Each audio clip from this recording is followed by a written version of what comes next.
Olá, sejam bem-vindos a esta videoaula de História aplicada ao turismo e o tema da aula de hoje é História do Turismo.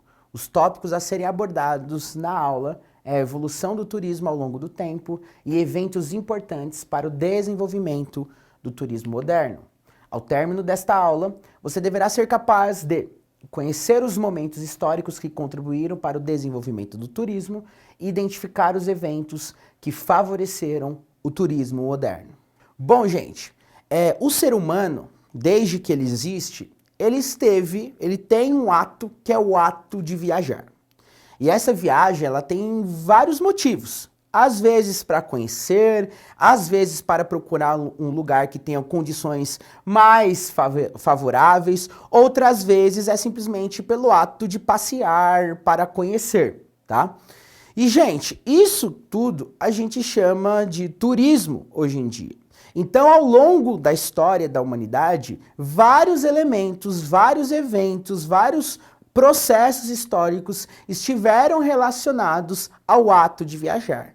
Hoje em dia, por exemplo, nós falamos muito dos grandes eventos esportivos que movimentam milhões e milhões de pessoas ao redor do mundo durante um mês, quase 2 meses, tanto para ver as competições como para conhecer os países na qual os jogos estão sendo sediados. Então a gente pode citar, por exemplo, a Copa do Mundo do Catar, ou seja, um país que pouca gente conhece, que portanto vai favorecer ali o conhecimento dessa região, ou por exemplo, as Olimpíadas, que é ainda mais grandioso do que a Copa do Mundo, com competições com muito mais países do que a Copa, e que portanto também movimenta aí milhões e milhões de pessoas ao redor do mundo.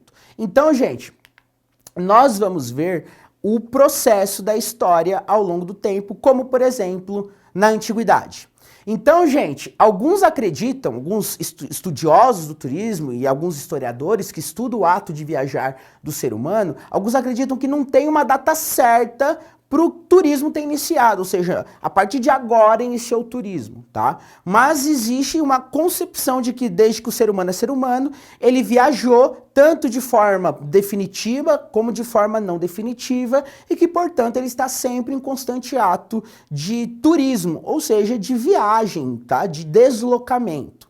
E ao longo da antiguidade, a gente pode colocar e apontar alguns elementos importantes com relação a esse ato de se deslocar. Se a gente for pegar no Egito e na região ali da Fenícia, a gente tem o ato de viajar para algumas cidades comerciais, ou seja, um ato mais comercial, ou portanto de conhecer as capitais daqueles impérios, como por exemplo a capital que tem em Tebas no Egito, a capital que tem depois no Cairo, tá? Na Fenícia, que eram povos navegadores, tá? E um dos criadores do alfabeto moderno, também usavam ali as suas embarcações para levar o comércio, mas também levar cultura, também para um ato de fazer turismo. Mas o que a gente pode definir como um elemento fundante do turismo antigo, por exemplo, são os povos gregos antigos, tá? Os gregos antigos eram povos que se deslocavam bastante entre as cidades e estados ali da Península Grega,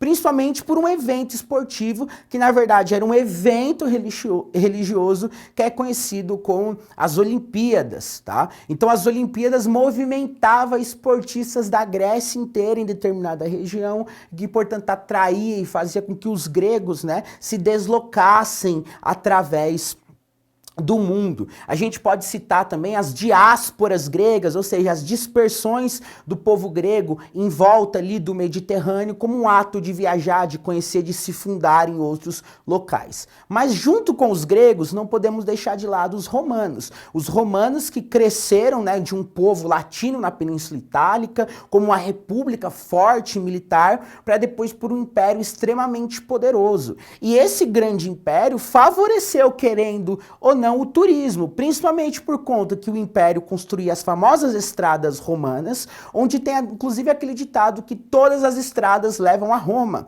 Então essas estradas romanas facilitavam não somente o transporte do exército, de cargas, do comércio, mas como o transporte de pessoas. Para termos noção de como são famosas as estradas romanas, era possível caminhar ou cavalgar ou ir de carroça em apenas um dia, seguindo as estradas romanas, 150 quilômetros. Você deve estar pensando, mas professor, isso aí é muito pequeno. Mas a gente está falando, gente, de uma época antes de Cristo, tá? Sem asfalto, sem maquininha para passar em cima do asfalto. Ou seja, são estradas extremamente bem construídas e que favorecem o deslocamento. Além do mais, os romanos tinham costumes muito bem definidos, eles gostavam das águas termais, dos banhos públicos, então isso atraía também as pessoas que passavam por Roma e queriam conhecer aquele costume local, tá? Já na Roma cristã, ou seja, na Roma não pagã,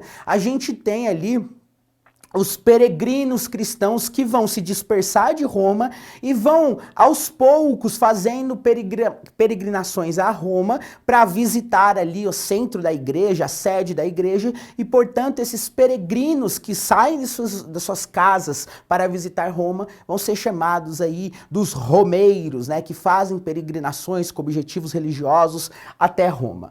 Gente, além, né, de Roma, havia outras peregrinações religiosas. Nós já vamos ver que o contexto do fim da Idade Antiga para a Idade Média vai nos levar a um grande número elevado, tá, de peregrinações religiosas. Quando Jerusalém for conquistada pelos islâmicos, outra peregrinação vai ser muito famosa, que é a de Santiago de Compostela, que é um caminho que cruza Portugal e Espanha. E, inclusive, foi essa peregrinação de Santiago de Compostela no final da Idade Antiga para a Idade Média que foi por conta desse contexto que um monge francês chamado Aymeric Picot escreveu ali um primeiro manual do viajante para o viajante peregrino cristão saber o que ele faz para sair da França e chegar até Santiago de Compostela na Espanha. Este pequeno manual de viagem está dentro de um outro livro chamado Codex Callistinus, tá? E que pode ser visto aí, pode ser procurado e achado pela internet aí, se você for curioso o suficiente. Bom, gente, sabendo disso, que temos povos muito antigos, como os egípcios, os fenícios, povos não tão antigos como os gregos romanos, e já no final da Idade Antiga, nós podemos ir para um outro ponto da nossa jornada histórica do turismo, que é a Idade Média. E da Idade Média, nós estamos falando de um contexto extremamente religioso. Lembrando que a igreja tem hegemonia cultural sobre aquele território. Então, um elemento importantíssimo são as cruzadas. Então, lembra que eu cheguei a falar que os islâmicos tomaram Jerusalém? Os cristãos vão tentar reconquistar por meio das cruzadas. Cruzadas são investidas militares organizadas pelos cristãos, pelo próprio Papa, para tentar tomar Jerusalém ao longo do tempo. Foram quase cerca de 8 cruzadas ao longo da história. E essas cruzadas movimentavam tanto exércitos como pessoas que vinham de outros lugares, cristãos que vinham de outros lugares, buscar ali, às vezes, redenção e, por muitas vezes, acabavam ficando de lado, se tornando comerciantes, acabavam enriquecendo. Então, as cruzadas favoreciam também o deslocamento tanto militar como comercial e até mesmo cultural. E claro, gente, a Idade Média, apesar de muitas vezes a galera enxergar esse período como um período obscuro, sem muitas transformações, a gente tem grandes transformações, inclusive no comércio, tá? As famosas feiras, após que você vai numa xepa para pegar aquela frutinha mais barata, nas feiras medievais surge isso, exatamente isso, esse processo de trazer comerciantes que vendem várias coisas em determinado local. Mas essa feira é um pouquinho diferente dessa feira que você vai comprar uma fruta mais barata. Era uma feira gigantesca que durava alguns meses, tá bom? Então lá se vendia desde joias até moedas, até carroças, cavalos, animais. Às vezes tinham campeonatos de luta, duelos de espada. Então acabava que as feiras se tornavam também um evento efervescente culturalmente.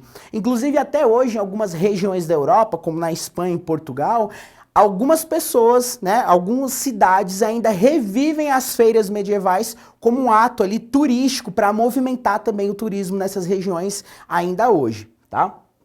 Nós temos então também as peregrinações religiosas, tanto para Roma como para Santiago de Compostela.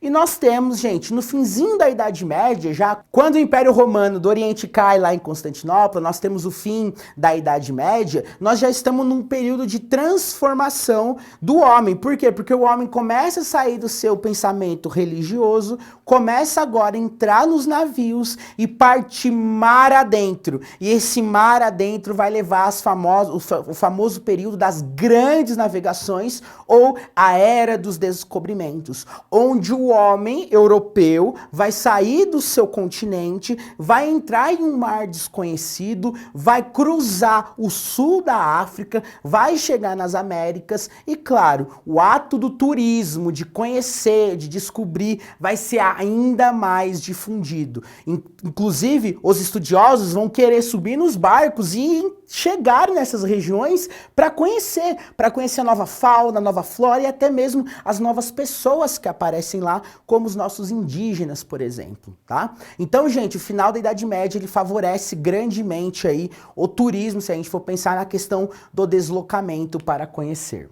Já na Idade Moderna, no século XVI, ou seja, um período pós Era das Descobertas, nós temos os burgueses surgindo aí. Os burgueses, comerciantes que apareceram lá nas feiras medievais, vão surgir como uma classe extremamente nova que vai aos poucos querendo poder. Mas eu não conquisto o poder do nada, eu preciso estar preparado. Então os filhos desses burgueses começam a ser preparados, viajando pelo mundo para adquirir novas línguas, novas culturas, novas aventuras. Então era muito comum um filho de um burguês entrar no navio de um capitão e partir para as Américas e ficar 3, 4 anos lá e voltar para contar suas aventuras maravilhosas do que ele viu, do que ele conheceu. Tá? Então os burgueses vão aos poucos se consolidando aí como uma classe social extremamente importante. Não somente esses tours aí pela América, pela Ásia, mas também, gente, nós temos a viagem cultural desses burgueses e também de filhos de nobres pela própria Europa, tá? Eram os famosos Grand Tours, tá? Então um burguês, ele contratava um professor que fazia um roteiro de viagem e ele ia com um grupo de pessoas passando por esses roteiros. Então eles conheciam as igrejas, eles conheciam as obras de artes, eles falavam com pessoas importantes. Durava aí esses Grand Tours de 3 a 4 anos, tá? Sempre com o professor levando eles a conhecer esses aspectos importantes da cultura. E aí, quando eles voltavam para suas casas, eles eram os burgueses preparados a assumir um novo papel dentro da sociedade. Inclusive, gente, dentro desse contexto de Grand Tour, a gente tem na Idade Média um avanço ainda mais do comércio, principalmente em regiões onde tem acesso tanto ao mar ou a outros canais. Então a gente tem no Egito o aparecimento dos primeiros hotéis grandiosos, com quartos para trazer várias pessoas, como o Ekhalet Al-Guri no Egito, tá? Esse hotel existe até os dias de hoje, e hoje ele é um centro cultural lá no Egito. Então, se você for viajar para o Egito, não deixe de passar lá, tá? E galera, no finalzinho da Idade Moderna, a gente tem o início da Revolução Industrial, tá?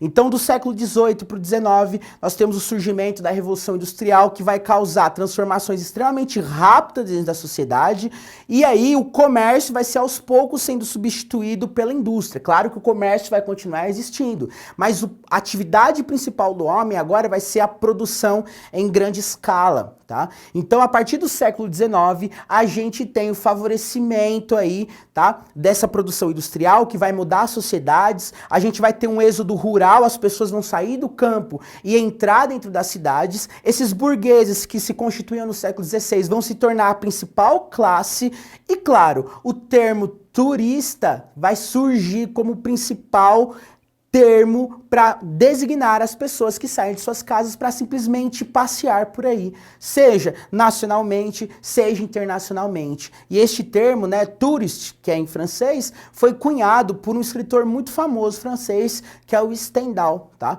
O Stendhal, ele escreve um livro chamado Memórias de um Turista, onde ele finca de fato esta palavra como para designar um viajante que está por aí viajando para conhecer, para descobrir ou mesmo para passear, tá? Na Idade Contemporânea, gente, entre o século XIX e o século XX, nós temos algumas transformações, principalmente com relação ao modo de acomodar os visitantes. Então nós temos, por exemplo, o Ritz, dos famosos hotéis Ritz, que vai fazer uma mudança na questão das acomodações em hotéis. Ele vai tornar os quartos privativos, ele vai criar o famoso serviço de quarto dos hotéis e vai transformar de modo poderoso a forma como as pessoas se acomodavam durante suas viagens, que antes eram estalagens não muito agradáveis, que não tinham muito conforto, agora para quartos privativos, com banheiros privativos, com serviço de quarto, ou seja, uma mudança extremamente importante. Não é à toa que ele vai se tornar uma das redes de hotéis mais famosas do mundo até os dias de hoje.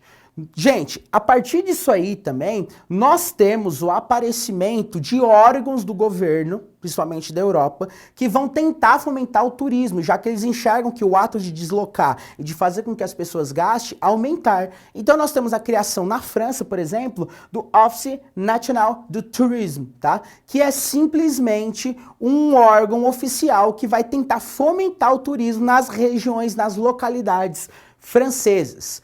Além do mais, no século XX, a gente tem a criação do que a gente chama de turismo de massa, que simplesmente é o ato de eu dar ao trabalhador um período de recesso pago para que ele possa, então, se divertir, sair com a sua família, conhecer a região. É claro que esse turismo de massa foi favorecido, por exemplo, pelos ideais nacionalistas do século XIX para o século XX, como, por exemplo,